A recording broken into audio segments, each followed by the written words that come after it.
السلام عليكم ورحمة الله وبركاته. الحمد لله رب العالمين والعاقبة للمتقين، والصلاة والسلام على أشرف الأنبياء والمرسلين نبينا محمد وعلى آله وصحبه أجمعين ومن تبعهم بإحسان إلى يوم الدين، أما بعد.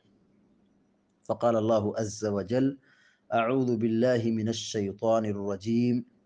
إن الله ربي وربكم فاعبدوه هذا صراط مستقیم۔ سورہ آل عمران کی آیت نمبر 151 ابھی آپ کے سامنے تلاوت کی گئی ہے۔ اللہ تبارک و تعالیٰ فرماتا ہے: ان اللہ ربی وربکم فاعبدوہ، بے شک اللہ میرا اور تمہارا رب ہے، فاعبدوہ تو تم اسی کی عبادت کرو، ھذا صراط مستقیم، یہ سیدھا راستہ ہے۔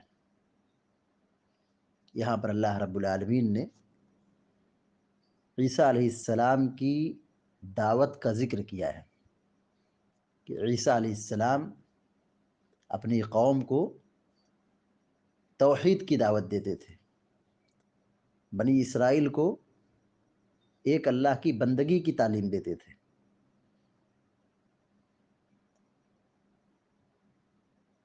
شیخ سعدی رحمۃ اللہ علیہ اس آیت کی تفسیر میں لکھتے ہیں کہ یہ آیت نصارہ پر رد ہے، کیونکہ نصارہ یہ کہتے تھے کہ عیسیٰ علیہ السلام اللہ کے بیٹے ہیں، یا یہ کہتے تھے کہ عیسیٰ علیہ السلام معبود ہیں۔ عیسائیوں نے، نصرانیوں نے اتنا غلو کیا عیسیٰ علیہ السلام کے متعلق کہ ان کو انسانیت سے اٹھا کر کے الوہیت کے مقام پہ کھڑا کر دیا۔ اور آیت یہ کہہ رہی ہے، قرآن یہ کہہ رہا ہے کہ عیسیٰ علیہ السلام ایک اللہ کی بندگی کی دعوت دیتے تھے، توحید کی طرف بلاتے تھے، اور یہی حق ہے، یہی سچائی ہے۔ کبھی بھی عیسیٰ علیہ السلام نے یہ نہیں کہا کہ تم میری عبادت کرو۔ عیسائی جو کہتے ہیں وہ جھوٹ کہتے ہیں، نصرانی جو کہتے ہیں وہ جھوٹ کہتے ہیں۔ اللہ رب العالمین کل قیامت کے دن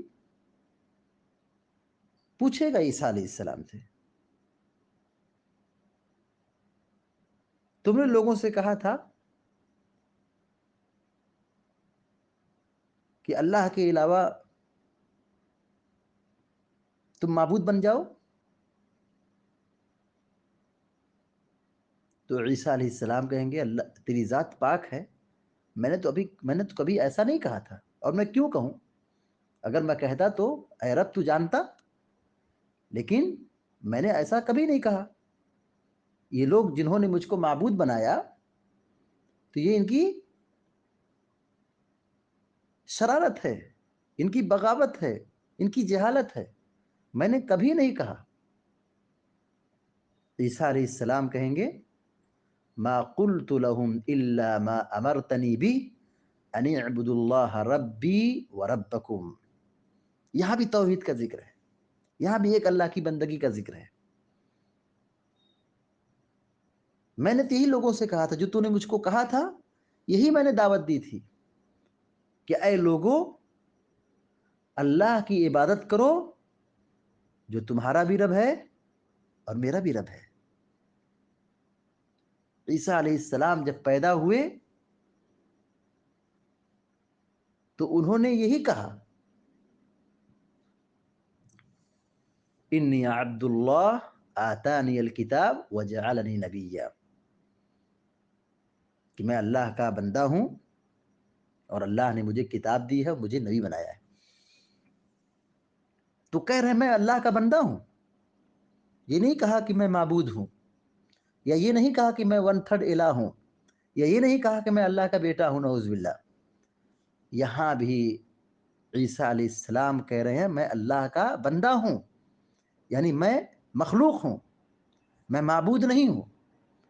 تو عیسائیوں نے عیسیٰ علیہ السلام کو نعوذ باللہ اتنا مقام بلند کر دیا، اتنا مقام بلند کر دیا کہ ان کو نبوت سے الوہیت کے درجے پر بٹھا دیا۔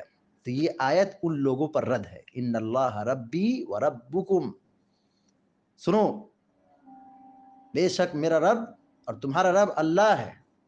عیسیٰ علیہ السلام دعوت دے رہے ہیں، لوگوں کو تعلیم دے رہے ہیں، لوگوں کو سکھا رہے ہیں، دیکھو میرا رب اور تمہارا رب ایک اللہ ہے۔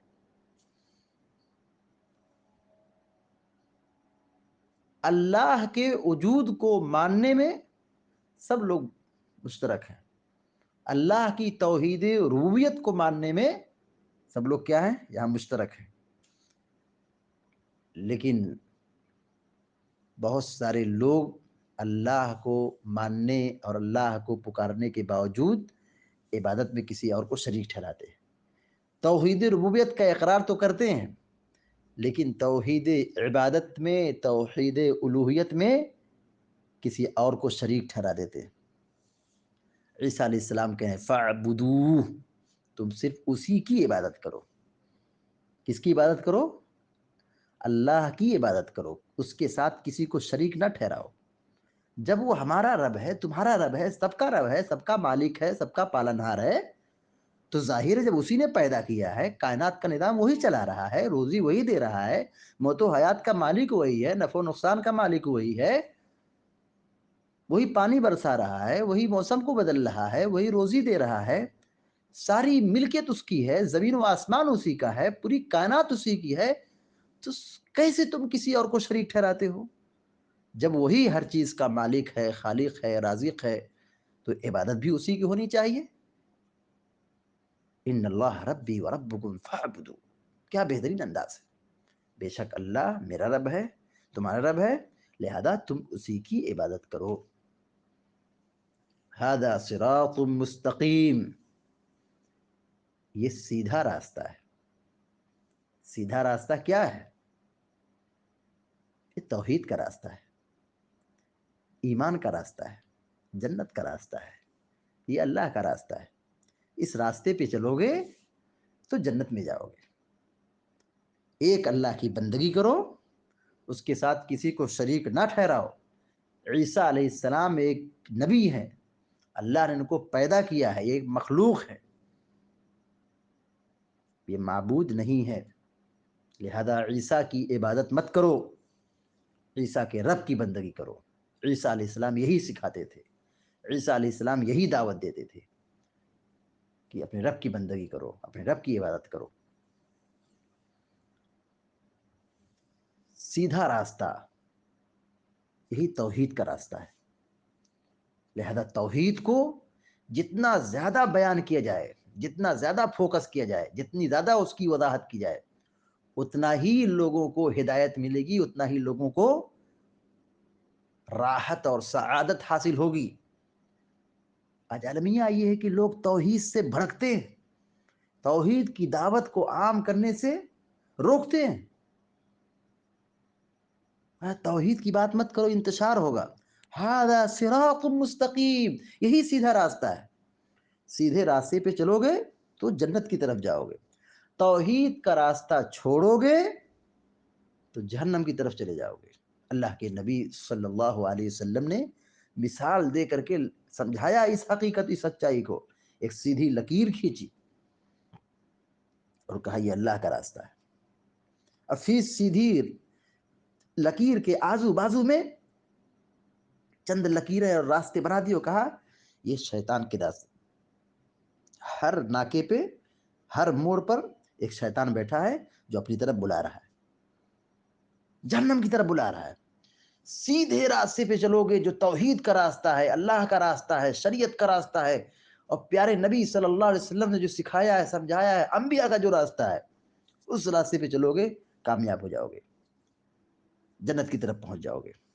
اور اس راستے سے بھٹکو گے تو کبھی بھی کہیں کسی موقع پر ہدایت پر نہیں رہ سکتے ہو، جنت میں نہیں جا سکتے ہو۔ اللہ تعالیٰ سے دعا ہے کہ اللہ تعالیٰ ہم سب کو آپ سب کو نیک عمل کی توفیق عطا فرمائے، آمین یا رب العالمین۔ وصلی اللہ علی نبینا محمد وسلم تسلیما کثیرا، والسلام علیکم ورحمۃ اللہ وبرکاتہ۔